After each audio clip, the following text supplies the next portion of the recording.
Ma'asyiral muslimin wal muslimat, the New World Order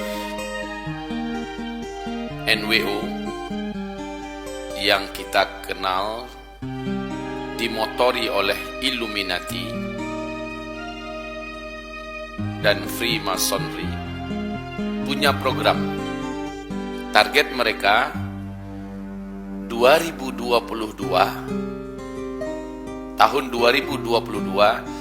jumlah populasi manusia di muka bumi ini sudah berhasil mereka batasi, tahu tidak?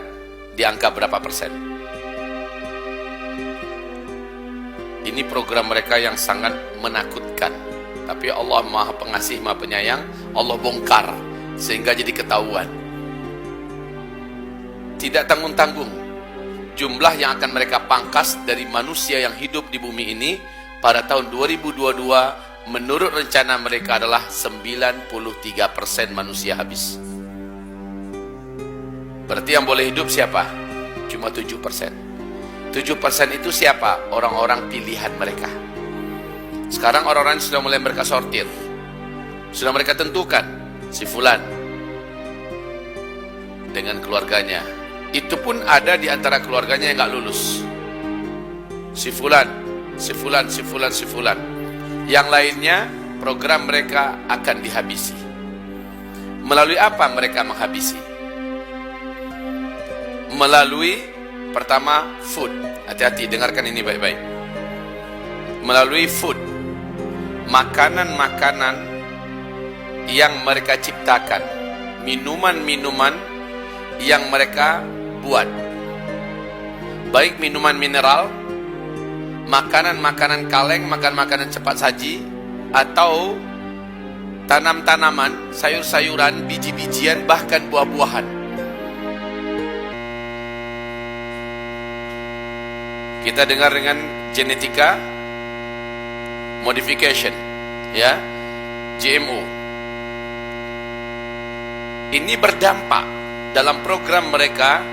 Siapapun yang mengkonsumsi, yang memakan, yang menggunakan, ya, yang menikmati buah-buahan, sayur-mayur, biji-bijian, makanan cepat saji, minuman-minuman yang sudah menguasai pasaran dunia pada hari ini,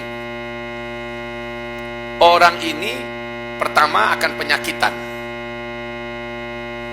kedua punya kelainan mental, ketiga bisa digerakkan melalui satelit. Mau dijadikan apa?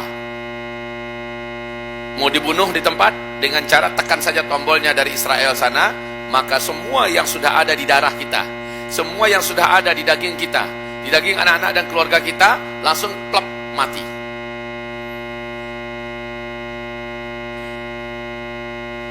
Luar biasa yang mereka lakukan kepada kita, dan ini kepada umat manusia. Mereka nggak pilih-pilih ya, Muslim saja, tidak. Pokoknya dalam program The New World Order, program mereka yang boleh mengisi dunia ke depan hanyalah orang-orang mereka saja. Kalaupun ada orang-orang di luar mereka yang mempunyai loyalitas untuk mereka, hanya kalangan tokoh-tokoh dan keluarga pedagang-pedagang sukses dunia, para pemimpin-pemimpin yang memberikan sembah sujud mereka kepada Zionis internasional. Jadi melalui makanan. Negara manapun di muka bumi ini sekarang sudah berhasil mereka masuki, apalagi Indonesia yang sangat rapuh. Sekarang coba lihat Indonesia, apa saja diimpor. Apa saja diimpor. Yang paling vital, beras. Kurang apa sawah ladang kita di Indonesia ini? Impor. Gula, impor. Garam, impor. Kedelai, impor. Bawang, impor. Jagung, impor. Kayaknya kita ini bukan apa-apa di negeri sendiri. Semua serba diimpor. Ada yang ngaku di Pekanbaru, dia punya mat muslim. Apa katanya? Sekarang kita ingin mencari beras yang asli, dicocok tanami oleh pribumi. Ternyata dibatasi. Dibatasi tidak boleh lebih dari 1 ton. Bahkan hanya sampai di angka 600 kilogram saja boleh dibeli. Ini akan dibeli oleh lapisan masyarakat luas kepada muslimat ini. Ditanya kepada toko-toko pribumi lainnya juga sama, sangat dibatasi. Tapi siapa yang mau beli beras impor, berapa mau dikasih? Ini akan berakibat kepada apa? Terpaksa kita mengkonsumsi. Ini dulu yang masih masalah, bukan masalahnya ini impor atau tidak, tetapi masalahnya sekarang bukan hanya mematikan ekonomi pribumi kita, para petani dan sebagainya. Di dalam beras-beras impor ini kita wajib curiga besar. Alasannya apa Ustadz? Alasannya firman Allah, alladzina kafaru yufsidun wala yuslihun. Orang-orang kafir itu program mereka pasti untuk merusak.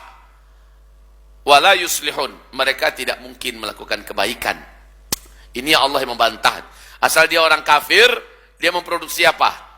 Kita wajib curiga. Sufyan Ats-Tsauri mengatakan kalau orang kafir melakukan sesuatu, apakah sesuatu itu biasa atau terkesan agak baik sedikit, kamu wajib mendatangkan 1000 lebih alasan untuk berburuk sangka kepadanya.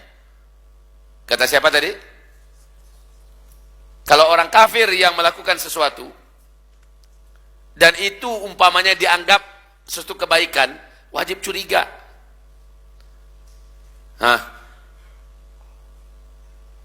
Kebalikannya, kalau muslim yang bagus, muslim yang baik, melakukan sesuatu yang kesannya agak salah atau mungkin keliru menurut kamu, wajib datangkan 1000 lebih alasan untuk berbaik sangka kepadanya. Begitu ya. Jangan dibalik. Selama ini yang kita dengar itu logikanya dibuat terbalik. Kalau dari muslim aja curiga aja bawaannya. Tapi kalau sudah dari kafir, kalau sudah dari mata sipit, kalau sudah dari asing, oh dah kayaknya itu sudah. Wahai hamba-hamba Allah, saudaraku, melalui food, mereka punya target mengatur kita melalui satelit dengan makanan yang kita masukkan, dan makanan itu menjadi bahagian dari darah kita, bahagian menjadi daging kita. Seharusnya kita sekarang ini di akhir zaman wajib memprioritaskan standar makanan menurut Al-Quran. Makanan yang punya kandungan GMO, buah-buahan, sayur-sayuran, bahkan ikan-ikan yang bukan ikan laut ya, yang masih agak steril sekarang ini adalah ikan-ikan laut. Ikan-ikan tambak ya, ikan tambak, ikan kolam yang sudah mengandalkan pelet, apalagi lele yang rata-rata dipelihara dan dikasih pelet, ayam yang sifatnya unggas rata-rata mengandalkan pelet, bahkan binatang berkaki 4 sekelas kambing, sapi, kerbau, apalagi yang mereka ternakkan ya, yang diternakkan sekarang ini rata-rata mengandalkan makanan-makanan yang mengandung GMO. Ketahuilah bahwa kandungan ini sangat-sangat berbahaya di segi mental. Di segi mental, apa yang terjadi? Di dalam kandungan makan itu sudah dimasukkan hormon yang bisa menyebabkan siapapun yang mengkonsumsinya akan mengalami penyimpangan mentality. Mengalami penyimpangan mentality, macam-macam. Di antaranya yang paling mencolok sekarang ini adalah LGBT. Ini yang paling mencolok. Saya mula-mula nggak percaya, masa iya sih? Ternyata di depan mata kepala saya sendiri saya saksikan. Saya sendiri menyaksikan. Seekor kuda dibeli dari Jakarta. Kuda ini tinggi, hitam, cakep, Masya Allah. Dibawa ke Pekanbaru. Pas kuda itu datang, maconya tuh kuda. Jalannya gagah, loncatannya luar biasa. Saya aja terpesona melihat. Kata saya, mestinya Saya yang di atas kuda itu. Karena melihat itu kuda merasa pantas, jalannya hebat segala macamnya. Lewat kuda-kuda betina. Nggak minat. Cuek dia. Bener. Saya bilang, ini kenapa? Saya bilang, ini gelding nggak? Enggak. 2 biji pelirnya lengkap. Kalau gelding kan 2 biji pelirnya hilang. Lengkap, normal. Biasanya reaksi langsung, namanya kuda. Kan tahu aja kuda, kalau ngeliat cewek langsung cewek, kan gitu kan? Hah? Langsung tanda kelelakian kejantanannya muncul. Nah ini enggak. Dia cuek bebek aja, lewat dekat-dekatnya dia biarkan aja. Agak curiga sedikit sih. Kok kenapa ya gitu? Salah satu kuda-kuda jantan lepas. Oh, semangat dia ngeliat kuda jantan itu, dikejarnya. Saya pikir kuda jantan itu mau diajaknya kelahi. Ditindihnya. Waduh, kuda LGBT saya bilang. Masya Allah. Akhirnya saya percaya, karena sebelumnya saya mendengarkan penjelasan dari seorang pakar gizi dan tanam-tanaman ya, yang datang dari Jawa memberikan penjelasan bahayanya makanan-makanan yang sekarang beredar. Ya, makanan yang diberikan kepada hewan ternak, yang diberikan untuk pupuk, yang diberikan untuk makanan-makanan hewan-hewan atau tanaman-tanaman, sayur-sayuran yang akan kita konsumsi, dijadikan pupuk, dan di dalamnya mengandung kandungan-kandungan yang dapat menjadikan kita mengalami perubahan kesehatan. Dari sehat menjadi lemah, mudah diserang penyakit. Karena dalam makanan itu mengandung zat-zat, mengandung hormon-hormon yang sengaja diciptakan untuk merusak kita dan menghabisi kita. Makanya sekali lagi kuncinya dalam Al-Quran, Allah perintahkan kita, kulu mimma fil ardi halalan, makanlah oleh kamu apapun yang ada di bumi, syaratnya halal. Nanti mereka juga banyak menghancurkan anak-anak kita dengan narkoba, dengan lain-lainnya. Sementara anak muslim yang mengerti akan diawasi lingkungannya, dan sekarang sangat sulit menjaga lingkungan anak-anak muslim kita. Sangat sulit. Minta maaf, tolong HP ini pinjamkan saya sebentar. Sehebat apapun orang tua memberikan nasihat, sementara anak diberikan bekal ini. Jangankan level anak, kita saja yang dewasa bisa hanyut oleh ini. Betul? Hampir di seluruh tempat di Indonesia, mau di airport, mau di terminal, mau di pesawat, mau di mana, seluruh orang punya ini. Ini juga salah satu di antara cara yang paling kuat di akhir zaman, kata Rasulullah, Dajjal mempengaruhi manusia. Tidak akan ada satu rumah pun dari rumah orang muslim nanti di akhir zaman, melainkan di dalam rumah mereka akan ada fitnah Dajjal. Inilah fitnah Dajjal yang maksudnya Nabi. Siapapun bawa, apalagi anak kecil. Anak SD udah dibeliin HP Android. Lalu anak SD itu akhirnya, kita kan tahu ya, buka sedikit, silep aja, langsung muncul yang enggak-enggak. Ini tangan, gatal, langsung tekan. Muncul. Dia belajar merusak, dia belajar pelacuran, dia belajar minuman, dia belajar apapun yang bisa membuat hidupnya menjadi hancur melalui pintu dunia, inilah pintu Dajjal. Kita saja yang dewasa nggak bisa mengendalikan. Jujurlah, bisa nggak mengendalikan? Kita yang dewasa.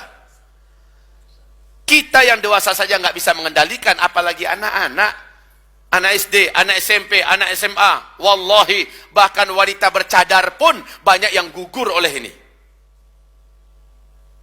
Akhirnya dia berselancar di dunia maya, berikhtilat dengan laki-laki asing yang bukan suaminya, bukan siapa-siapanya. Sampai ke tingkat dia akhirnya betul-betul tidak lagi memakai pakaian sehelai benang pun dengan laki-laki asing itu. Ditambah dengan yang lain-lainnya. Ya Allah ya Rabbi, kemarin istri saya nangis, saya juga ikut nangis. Lalu kami berjanji, ya Allah tolong kami ya Allah, agar kami mampu menjaga anak-anak kami. Baik, ikhwati fillah, tentang ini pun sudah Nabi sebutkan di akhir zaman. Dan sekarang ini dijadikan senjata untuk pembunuh manusia. Menurut target mereka, karena ini semua orang sudah punya, ini paling efektif untuk membunuh orang, Pak. Paling efektif untuk membunuh orang. Taruh aja lah di sini, diledakkan melalui satelit, bisa, tas, mati kita. Ya, taruhlah di sini, letakkan di mana bagian-bagian yang dekat dengan tubuh kita. Bukan radiasi, radiasi itu merusak secara perlahan-lahan tapi permanen, radiasinya. Sementara yang paling berbahaya itu adalah ternyata ini bisa dikendalikan. Dari satelit, kalau mereka ingin habisi manusia, tinggal tekan saja melalui satelit, apapun, siapapun yang punya HP-HP Android canggih begini, dia akan meledak, ketika meledak, dia ada di tubuh orang, orang itu akan langsung mati. Maka bila target mereka tahun 2022, sudah 93% yang habis, mereka akan bisa melakukannya. Karena hampir-hampir tidak ada lagi orang yang tidak bergantung pada ini. Sungguh saudara-saudara, Bapak Ibu, wahai para remaja-remaji, pemuda-pemudi, kalaulah seandainya kita bisa menimbang maslahatnya dengan mudaratnya, ternyata kebutuhan kita yang paling utama dengan ini apa? Tolong jawab. Komunikasi, kan nelfon. Betul? Nelfon. SMS paling. Kalau memang demikian adanya, maka jujurlah, cukup handphone harga 250.000, handphone zaman jadul dulu, itu memadai. Memadai. Selama ini bahasa kita untuk dengar berita. Itu bahasa kita ya. Untuk apa? Untuk ya informasi dengar berita. Apa? Hah? Bohong. Kalau dikatakan untuk kajian, berapa persen sih yang dengarkan kajian satu hari?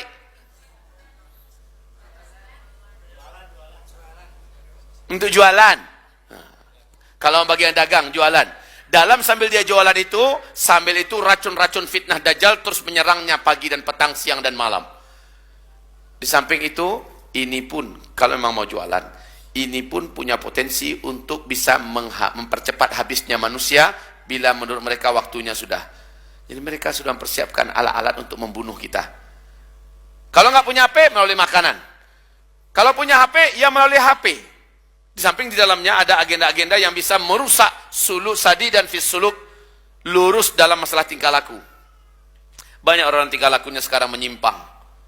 Ternyata mereka nontonnya dari HP. Banyak keluarga-keluarga muslim kami di Payakumbuh, Bu. Dan saya yakin di mana-mana dan kita mengalami penderitaan yang sama sebagai orang tua. Kita meratap melihat anak-anak kita sekarang ini. Tidak terkendali. Tidak mampu dikendalikan anak-anak kita sekarang. Kelihatannya bagus, kelihatannya soleh, kelihatannya solehah. Tahu-tahu dia matanya sudah melihat macam-macam hal yang tidak pantas. Hatinya sudah dibuat kotor, otaknya sudah dinodai, jiwanya sudah diperkosa oleh peradaban-peradaban dajjal. Melalui itu. Maka kalau kita masukkan anak kita ke pesantren, pastikan di pesantren itu bebas nggak HP.